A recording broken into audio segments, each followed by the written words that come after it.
RMJ, ready to pick up where we left off? We're looking at Cinecuta Co. and that machine they bought. This problem is all about handling a change in scrap value. Do you want to walk through this step by step from the beginning? Or is there a specific part of it?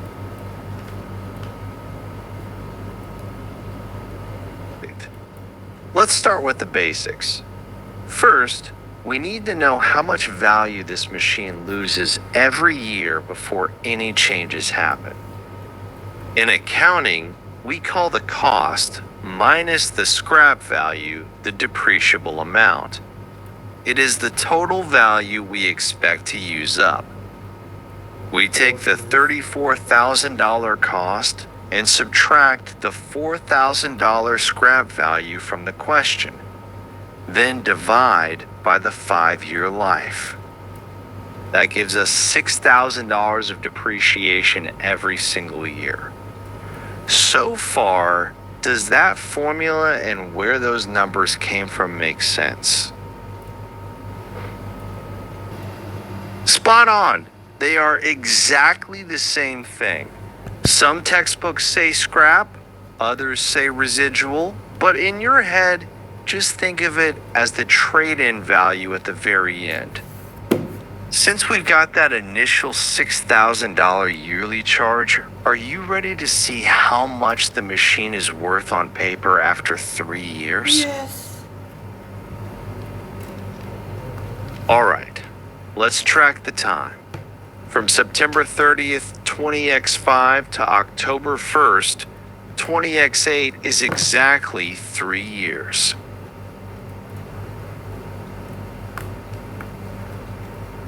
Now, we use the carrying amount formula. Some people call this book value. Accumulated depreciation is just all the depreciation we've taken so far. Since it's been 3 years at $6,000 a year, we take the original $34,000 and subtract $18,000. That leaves us with $16,000 as the book value on October 1st. Does it make sense why we multiplied by 3 there? Now things get interesting.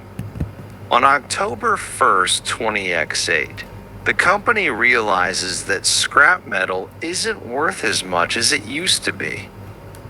When an estimate changes, we don't go back and fix the past.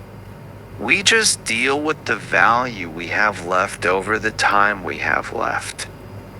So, we take our $16,000 book value and subtract the new $2,000 scrap value. Since the machine was supposed to last 5 years and 3 have already passed, we only have 2 years left to spread that cost over. That gives us a new depreciation charge of $7,000. Do you see where that 2-year remaining life came from? Perfect. The question asks specifically for the depreciation charge for the year ended September 30th, 20x9. Since that whole year happens after we changed our mind about the scrap value, we use that new $7,000 figure we just calculated. That's the first option in your notes. How are you feeling about how we pivoted from the old numbers to the new ones? Here is the full breakdown. I put everything in a table so you can see exactly where every single dollar and year came from. The first step is all from the start of the prompt. $34,000 cost, $4,000 scrap, and 5 years life. Then, for the book value, we had to count the years ourselves. From X5 to X8 is 3 years. That is where that multiplier comes from. Finally, the 16,000 carries over. The 2,000 is the updated scrap value from the text, and we only have 2 years left on the clock. Does this table help clear up where all those moving parts are coming from?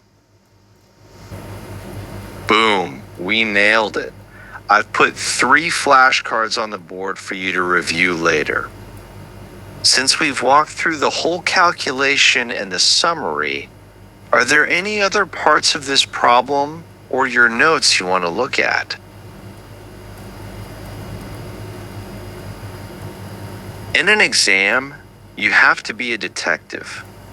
There are 3 big red flags that tell you this isn't a normal depreciation question. First, check those dates. If the purchase was in X5 but they're talking about X8, ask yourself, what happened to the value in those 3 middle years? Then look for the word revised. As soon as you see that, you know the old calculation is dead. You need to find the new starting point, which is the carrying amount. The biggest mistake students make is trying to use the original $34,000 cost for the final step. Don't fall for it. Once the estimate changes, the old cost doesn't matter anymore. Only the current book value does. Does that help you feel more confident about spotting these on a test?